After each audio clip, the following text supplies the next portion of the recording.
You're listening to Choose FI Radio. The blueprint for financial independence lives here.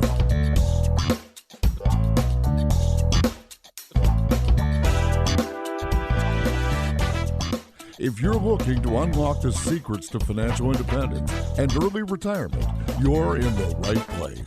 Stay tuned and join a community of like-minded people who are getting off the hamster wheel and taking control of their lives in the pursuit of financial independence. Choose FI, your home for financial independence online.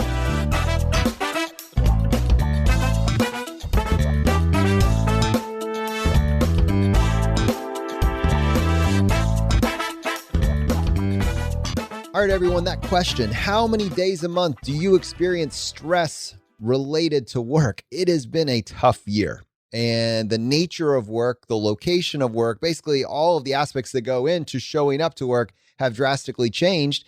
Is it been net positive? Is it intolerable? Somewhere in between.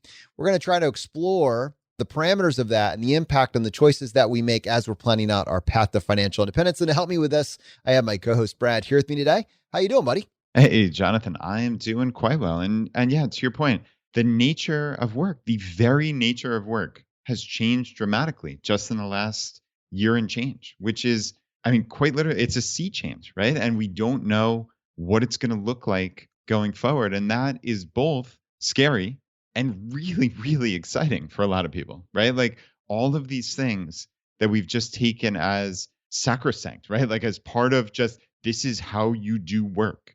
Well, we can question them now, right? And I think that is a really cool aspect just of general society right now.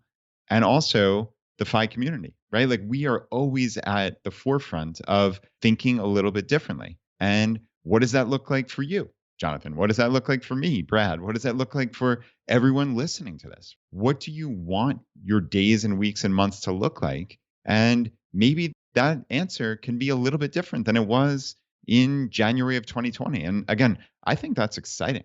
It is exciting. The other thing that's exciting is that we rapidly have our Red X month approaching. And I think definition of terms is going to be really important, but it's one that we've been using for a couple of years now. And it's one that's become pretty sacred to the Barrett family household. But last year, it was kind of ripped away from you to some degree. Oh, it was, unfortunately, obviously, unfortunately. But yeah, our buddy Vincent Pugliese was on the podcast years ago, and he introduced us to this concept, right? So it's basically when you control your schedule, you get to look at your calendar, you get to take a nice red marker and put a big old red X across a month or months of your choosing. Right. And Jonathan is gesticulating wildly here in the background with a red marker. Shout out to any West Wing fans out there. That's one of my favorite quotes.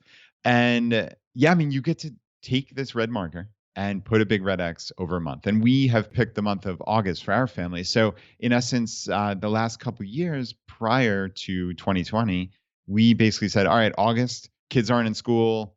We're not stuck around swimming schedules, which is actually probably one of the biggest impediments to us traveling and doing what we want is swimming meet schedules at this point. But August is just a month we can do what we want. So we spent basically a month in England and Scotland. In 2018, we spent basically a month in Maui, Hawaii. In 2019, we were going to do Alaska last year, but unfortunately that got canceled. So yeah, I mean, now it's exciting, right? I mean, the world to a large degree is on the precipice of opening back up here. And, you know, Jonathan, August 2021 is coming right around. So yeah, we're preparing that marker to put the big red X and say, hey, we can do what we want, right? Like we are not beholden to a schedule or a location or a job or whatever it is, right? Like we can do what we want. And I think that at its essence is the fundamental benefit of FI.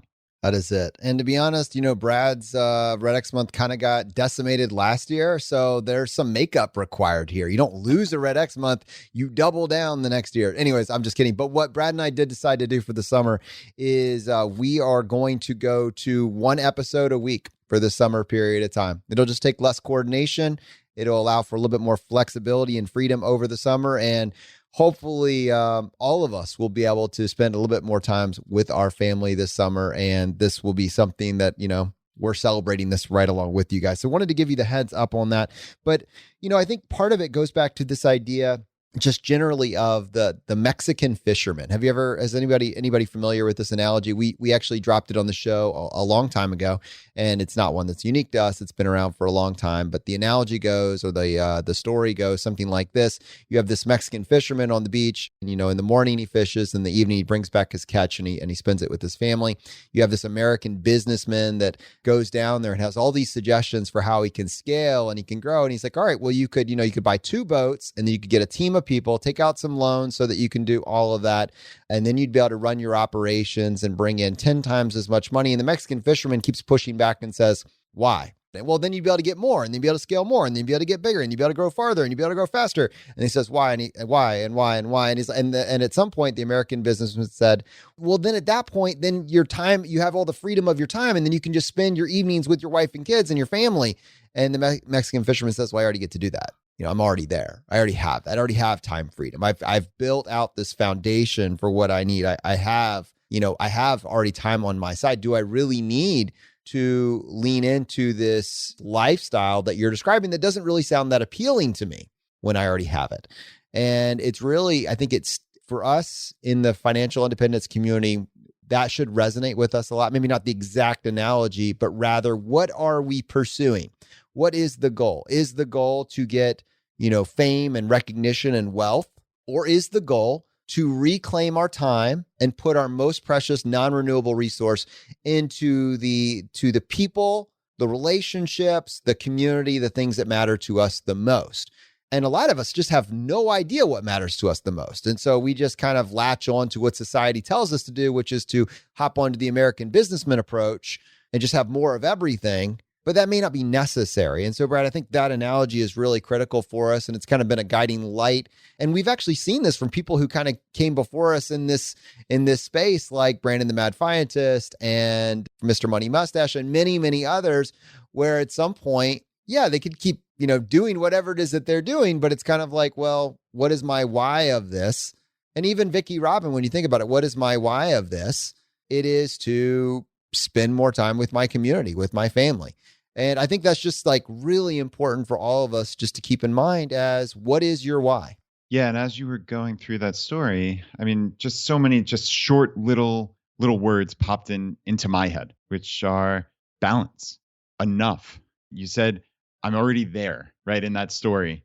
And Vicki Robin with her life energy, right? That's what she talks about. And I think it's so easy for all of us to get out of balance, right? That's something, a lot of us who are in this community, we've taken a somewhat, as you would say, like get off the hamster wheel type approach, a countercultural, like we're not necessarily hard driving in the sense that we need to just accumulate tens of millions of dollars. We understand when it's enough, but I think many of us are, because of the sheer fact that we're driven to get to this point of financial independence, we are driven, right? And we don't know sometimes where to find that balance. And I think it's always important to find that center. I think that's something, Jonathan, you and I have probably spent, 100+ hours talking about on this podcast, of just the psychological aspect of the path to FI and just how important it is to just keep coming back to,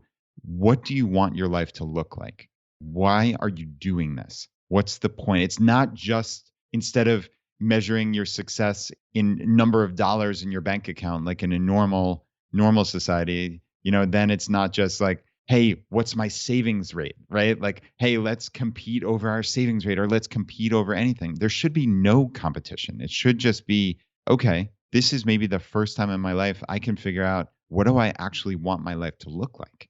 And I think it's critical that everybody comes back to that really often, because I got to be honest, like my life sometimes, and right now probably, is out of balance. It feels out of balance. And whether it is or it isn't, if I did a time audit, I would probably look at my life and say, holy cow, this is unbelievable. Like it's amazing how much time I do have, but sometimes it doesn't feel like that.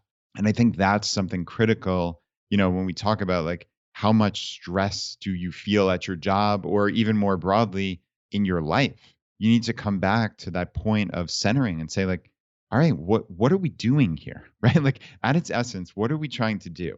Are we trying to just grow, grow, grow? Are we trying to whatever? Or are we trying to get back to what are those things that light me up? Who do I want to spend time with? How do I want to spend my time? What do I want to learn? It doesn't mean don't learn. It doesn't mean don't explore new things. It just means like, are you actually doing the things that you want to be doing? So yeah, I mean, there's Jonathan. This is like a, it's funny as I'm talking, I'm realizing like how deep the well goes on this, right? On like just how important of a topic this is, and like how many little tendrils it has in not only your life but just the entire concept of FI. There's this phrase that stands out to me: "What got you here won't get you there." And when I was giving the financial independence community actually a lot of credit for saying we put more time thinking about our why. But I got to say, the nature of our community, which is a earn more, spend less, optimize the difference community, is such that we typically are, at least the path to get to this point, disproportionately the American businessman. We are disproportionately the go-getter. We are going to outperform our peers. We're going to negotiate for raises. We're going to potentially change departments, change industries to look for better opportunities. We're going to look at our expenses and look at cutting almost to the point of deprivation so that then we can come back and we can find that sweet spot. We are going to be optimizing. And some of our validation early on comes from hitting maybe stages of FI or checkpoints of FI, watching our bank account grow, watching our investments grow, watching our portfolio getting closer to the point where working is optional. But let's say you get there, right? Let's say you get to this point, and this point is approaching, starting to feel like you are getting really close to financial independence, and your validation, your proof of success has really been your investments growing.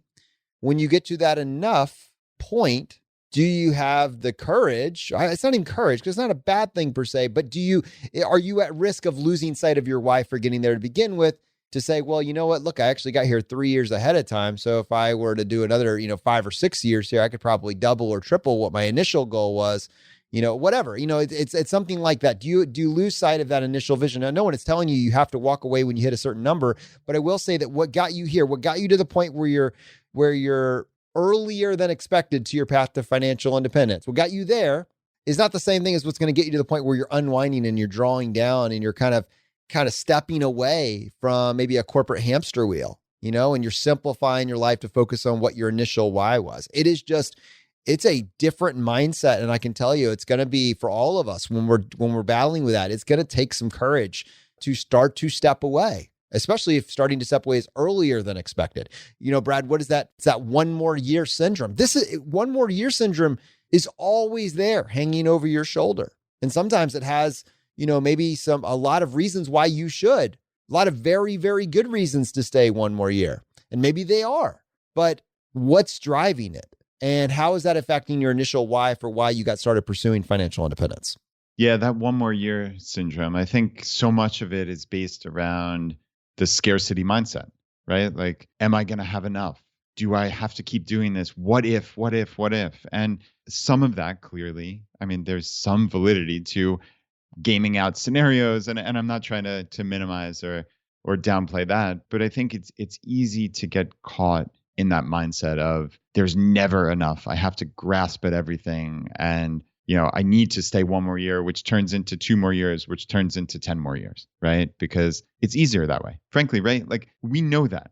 We know it's easier to just keep doing what you're doing. And that is not really doing the hard work, right? Like doing the hard work is a psychological aspect. And I know I said this a couple of minutes ago, but it really is. And it's incumbent on you to do that work mentally years before you even contemplate leaving a job or changing your life dramatically. Because sure, it sounds great that I'm going to do X, right? Like I'm going to travel the world. I'm going to learn a new language every month. You know what I mean? Like this all sounds great, but what happens when you've never done any of that stuff and you up and quit your job and then you start traveling and you find out real quickly you don't really enjoy it? Like it's tedious. You like having a routine. You don't like moving every couple of days or weeks or whatever it is.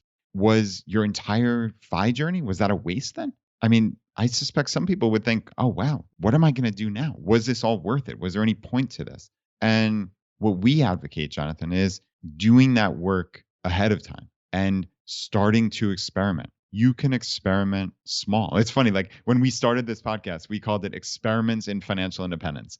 And, we did kind of, never really hash that out as we probably envisioned in 2016, though maybe you could make the argument that in a lot of ways we have. But I think maybe that has shifted to, what if the experiments in financial independence aren't just, hey, I'm going to put a couple $1,000s in real estate and I'm going to put a couple $1,000s in this.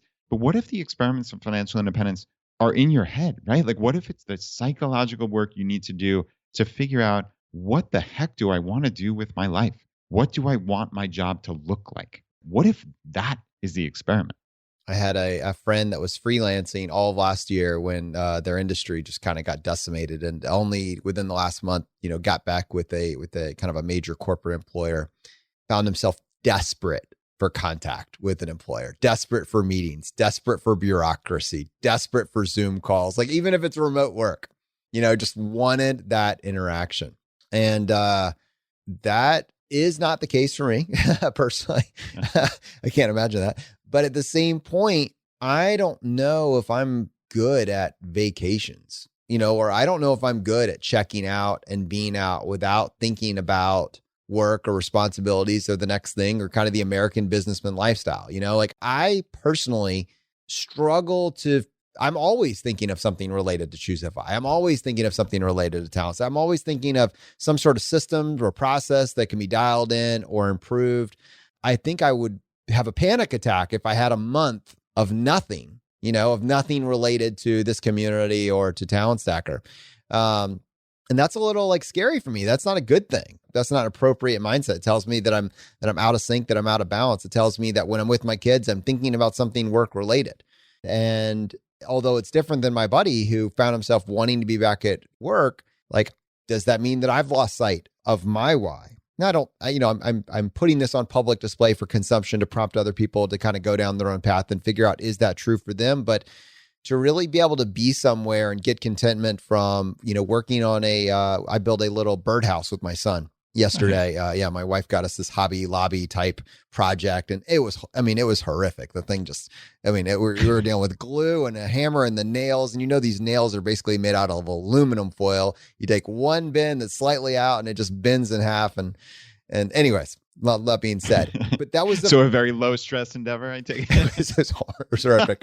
But that was like the first time I'm doing this project with my son, and I realized, like, over the course of this 30 minutes of frustration, I wasn't thinking about anything else. I was like, how often is this the case where I'm working on a project that's creating something that does not involve sitting in front of a computer, and I'm not thinking of anything else? Even when I'm getting angry and irritated and cursing under my breath at the poor quality of the materials that I've been handed to build this thing with, I'm still like, yeah, this is good.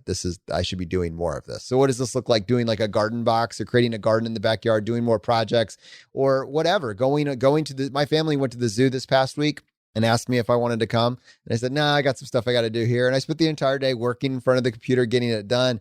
And I was like, oh, a missed opportunity. I could do this. I can do more of this. This is my why. I just missed that opportunity and maybe forever missed it. And if I had gone, I probably would have been thinking of all the things that I needed to do at work the entire time and making plans for how I could do it, in a faster, more efficient way. Is this how you go through life when you're with your family, when you're doing these things? Are you able to go back and do this idea of being present and being content? And this brought me up to a conversation, Brad, that we started to have the other day.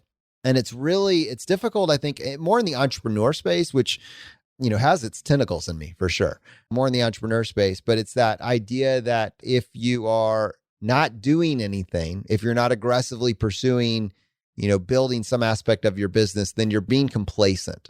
You're being complacent, right? And I don't think the entrepreneur community generally has any notion of what contentment means. It's no, not contentment. It's no, we're going to be relentless. Let's trade it for that. Contentment is a sign of weakness.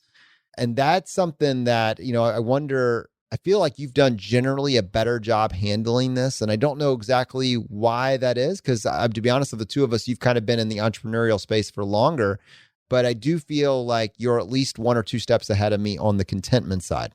Yeah, well, thank you. I'm not sure if that's necessarily true, but I guess I've tried. And I think maybe that's, it has been in the back of my mind of that work-life balance. And this gets to, stress and what are we doing, right? Like, as you were saying, like, there's so many echoes of what you described from the entrepreneurship community to just regular life, right? And how the FI community differs, which is you're even saying like, okay, if I'm not thinking about how am I going to grow? How am I going to make this bigger? How can I work on this? How can I make this more efficient? Like, then I'm wasting my time or I'm not working hard enough, right? Like, we see that in regular life, right? No, in just a regular W-2 job, like most of us have. And if you're not trying to get a new career and get an advancement and get a raise and get a new job title, like, then you're failing, like that's the common societal sentiment. And I think those of us in the FI community have said, no, that doesn't have to be the goal. I can have enough. I can figure out a path to have enough. Maybe like we talked about, I mean, this has probably been hundreds of episodes since we talked about this, but like, what if you had that power, that FU money, as we say, the freedom unlimited money, right? To say, hey, there are these 3 aspects of my job that I love and everything else I really don't feel like doing. What would it look like if you went into your boss and asked her like, hey, how do I do this? How do I get to a point where I don't want to be doing these meetings? I don't want to be doing these TPS reports. Like, this is where I add value. This is what lights me up. Like, because you're in a position of strength, you could do a part-time. You can actually look at this and design a work life that actually works for you as opposed to working for the company, right? And like, isn't that such a novel idea, right? And I think, Jonathan, if I have done one thing right in entrepreneurship, it's that I've understood where I can potentially add value and I've understood like what lights me up. Like I kind of, as woo-woo as it sounds, I kind of like follow my energy. Like, and I find that because I've found one of the things I do when I'm not interested in doing something is I procrastinate. Like, I am the worst procrastinator in the world when it's something that for whatever reason I have this like mental block about. So then I realized, okay, I'm going to be the constraint in the system. And like, how many times have you heard me say that? Like, I don't want to be the constraint. So ... And that means like, if it means like going to a meeting, like with my negative energy because I don't want to be there, like just I have witnessed that negative energy on a meeting, and I wish you weren't there either on some of those. Yeah, right. Oh, it's horrible.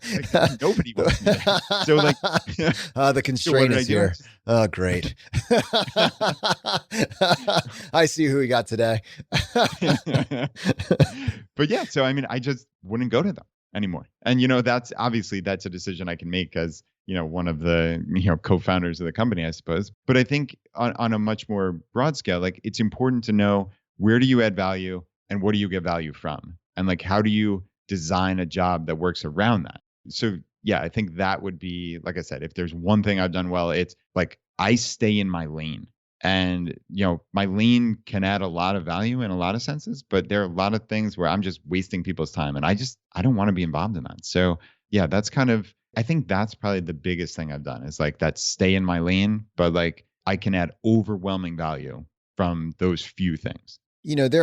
Going back to one of the things we were talking about earlier in the episode, we were talking about just kind of the entire landscape of work has shifted and the pivot to remote work options. I mean, we're never going back. You might go back, but it's probably for many industries, it's because you didn't think about this ahead of time and how you can leverage this, this huge shift in culture.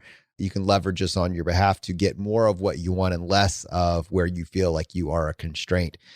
Every company is pondering the implications of not having to have as much real estate for their operations, and whether or not it is net positive or net negative. They are seeing they're seeing massive positives.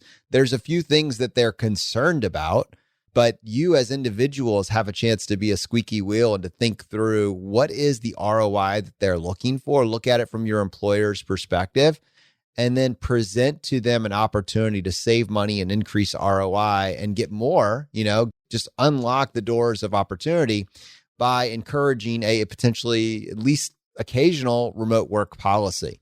And I would just say this is the time to actually dig into this and look into this. Maybe we could do more of an episode around this topic. It's probably a little bit outside the scope today, but don't let this pass you by. Like if remote work in any way appeals to you, if you feel like that would unlock some percentage of time that you could then, be more effective, more efficient. And let's be very clear, ahead of COVID, there were many people that thought commuting an hour and 15 minutes both ways twice a day, Monday through Friday, that was the norm. And that's if traffic was good. And that was fine. And they just don't have to do that anymore. And you might never have to do that again.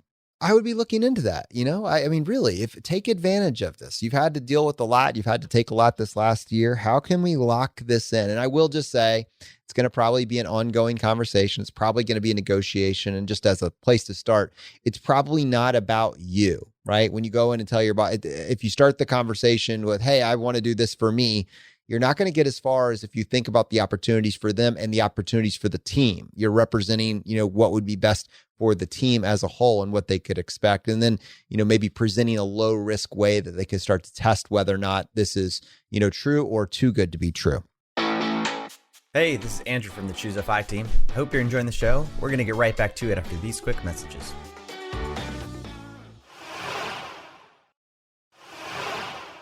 So Brad, I wanted to go back to that initial question of how many days a month do you experience stress related to work? And we can start with maybe just an actual answer to that question if you have one available. I say this is actually even sourced. Someone in our Facebook group was posting this to the community. And I thought that's really fascinating because work is not always going to be stress-free. That's going to be an unreasonable expectation. If that's the litmus test, you can never have stress related to work. Come on. This is not utopia, clearly.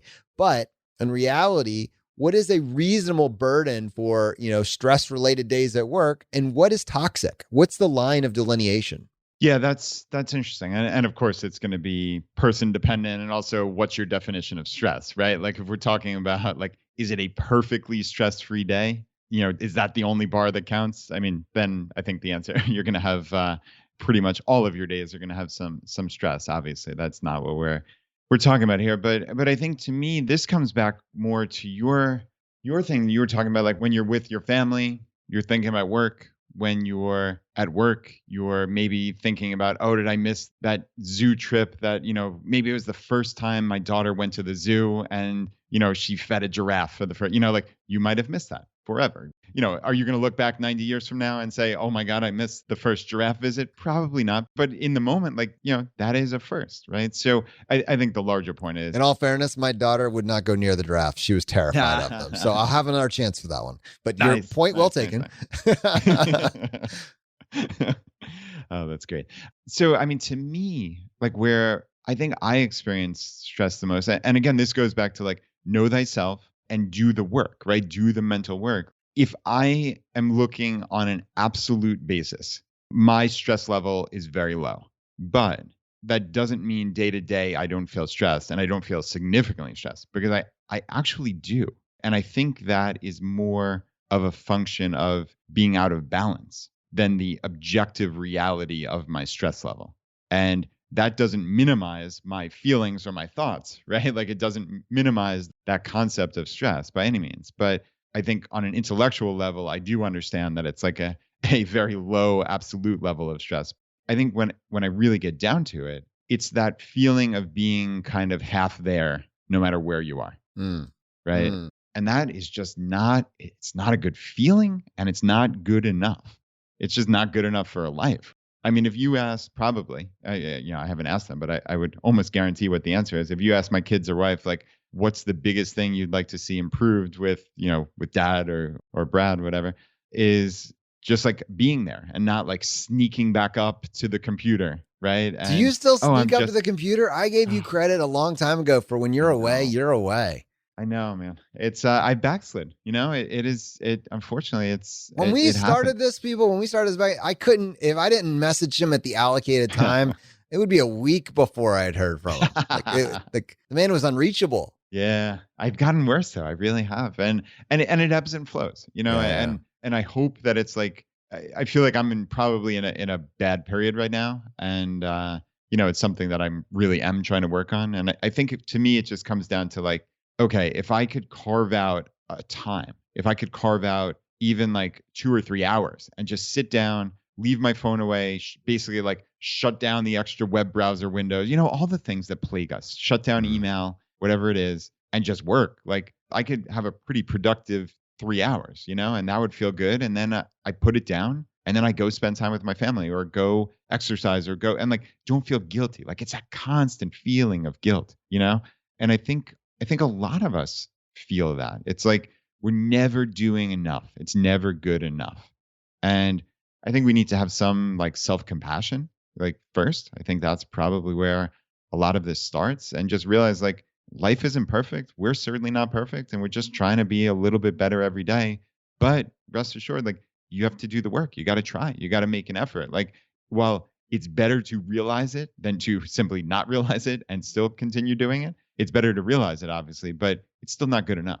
I'm at the point where I'm conscious of this, but still, I probably haven't taken the steps that are necessary to make it better. So, I guess long story short, we all experience stress at work, obviously, in many different ways. Like you said, there are significant commutes for people, there are toxic environments, there are bad bosses, there are, low salary or not feeling like you're getting paid enough or unfairly compensated. Like, believe me,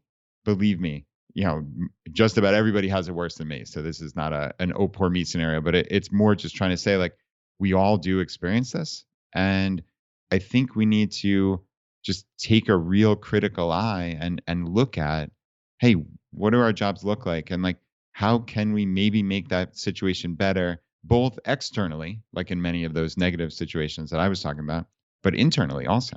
What you said there was, it stood out to me. You were describing, stress related, but then you kind of actually bridged it in two different directions. And I was thinking about stress it doesn't just fall on this one singular source of stress or one type of stress. It's important to point out it can go in many different directions. If you're going to do a root cause analysis, is this stress because your job at the income level you're making doesn't pay the bills? You're not compensated where you need to be compensated for the type of work that you're doing. You don't feel valued or appreciated for what it is that you're bringing to the table. You're in a toxic environment where you're being berated or demeaned, something along those lines on a regular basis, either externally by the customers you're interacting with or internally by management. You're in a situation where you are just exhausted on Fridays, you have no emotional energy left, and you're terrified of going into Mondays.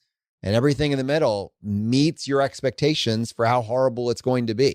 A truly toxic environment. And then there's, this is a spectrum, but you get to the other side of this and you have the kind of the dream list of things that we would hope for in our lives. And work is bringing a lot of these: autonomy, mastery, purpose, identity, connection. I mean, your job, the way that you earn income, is fulfilling all of these for you, and you can't shut it off. You cannot stop thinking about it. And the stress comes from the fact that your personal life is not where it should be because your attention is wrapped up in all of this over here. And it's just right to point out, like when you say stress, what's the root cause analysis of that stress? Because the way that you would handle those, depending on where it's on the spectrum, is very, very different. I think that root cause analysis is critical for you. We're going to have to figure out a strategy to solve this, right? If it's the former, we've got to do some soul searching on how quickly we can adjust this. I would feel very little loyalty to a situation that meets that prior criteria. And I will say, actually, as I think about it, pharmacy kind of fell in that former category. I was working in a pretty rough location. I had a pretty tough crowd that I was interacting with generally. I did not feel like I had significant support from upper management. I did not really feel like I was valued in terms of, showing up and the energy I was bringing and to be honest, I didn't really see a clear way to differentiate myself either. I could tell that at the end of the day, they needed a person there with a pulse and they could swap me out basically at a minute's notice. And to, go much farther than that, there was a real clear point of diminishing returns there. So I did not feel indispensable, and then I did not see a clear way to make myself indispensable while preserving my sanity. So does that make sense? So for me, it kind of posed an interesting inflection point because you now have 8 years, 12 years on a particular professional career track in this industry. And I was kind of weighing the options of, all right, I need to do this for about 10 more years based on my estimates and my savings rate, and I can get there. And so do I want to do this here? Would I want to move across the street and go with a different chain? Would I want to change industries entirely? Would I want to start completely from scratch in a new industry altogether? Or would I want to start my own business? That for me, those are just kind of some of the things that I'm considering, and people know how the story went. Ultimately, what gave me the ability to do what we ended up doing here at ChooseFI was FU money. It was being on the path to financial independence. It was paying off all my debt. It was getting several years of expenses completely saved up. So I had some financial security to allow me to flex some entrepreneurial muscles. In retrospect, if I knew, don't get me wrong, I'm very happy we did what we did with ChooseFI, and it's worked out beyond my wildest dreams. But if I had the full scope of information that I have now, I would have been very confident that I could have just retrained into another industry and made even more than I was making as a pharmacist within a relatively short period of time without going back to school, using a skill-based certificate program that would give me remote work flexibility and an awesome Ohana environment to work in. And we've talked about that on the show, but that would be just like knowing what your options are if you find yourself in that toxic environment. That is one way of dealing with one very, very stressful situation. Yeah. And I think a lot of that is like kind of testing small. We usually talk about that in terms of entrepreneurship, right? So don't burn the boats and, quit your job and walk out in a huff, yelling and cursing at people, right? Like, that's probably not the best strategy. But again, like, what can you do tomorrow to make your life a little bit better? That might mean reskilling. It might mean putting the finishing touches on the resume that you haven't contemplated updating in a couple of years. And even though you hate your job, right? Or you don't like your company, right? Like, okay, well, what's an easy thing you can do tomorrow is you can update your resume, right? Just little action steps to get the ball rolling. You can, if you really felt like you could try to negotiate a salary. If it's just, hey, I'm being underpaid. I mean, we've had multiple segments on the podcast. Jonathan, you can give the references on that, but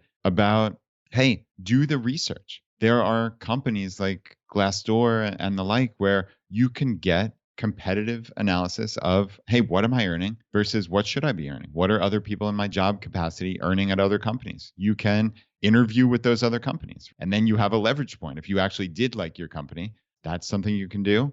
Like we said, you can test small in terms of entrepreneurship. Is there something you've always wanted to do, always wanted to learn? There's never been a lower cost way or time to experiment with entrepreneurship than now, right? There, it's so easy. Like, and granted, it's daunting. I'm not trying to say like you're going to have overnight success. That's not the point here. I hope that's coming through. Like, you can test small. You can test small without, as Alan Donegan, our friend from Rebel Entrepreneur, says, like, you don't need to have the business plan and get $300,000 in debt and rely on somebody else. Like, you can do this and get the sale before you even create the product, right? For a lot of people, you can actually test, like, is this viable? Is anybody going to pay for this? You can create, I know there are thousands of websites in our niche. There are millions and millions and millions of websites just in the world, and they all start from somewhere, and certainly not all of them are going to be successful. But what does it cost to start one? It costs very, very little. It costs maybe $20. And that's a remarkable thing, that you can theoretically start a new business for sub $20. You can create a podcast for virtually nothing, right? Like, all of these things, if you want to dip your toes in, and maybe you don't have grand aspirations, maybe you just want to learn a skill, right?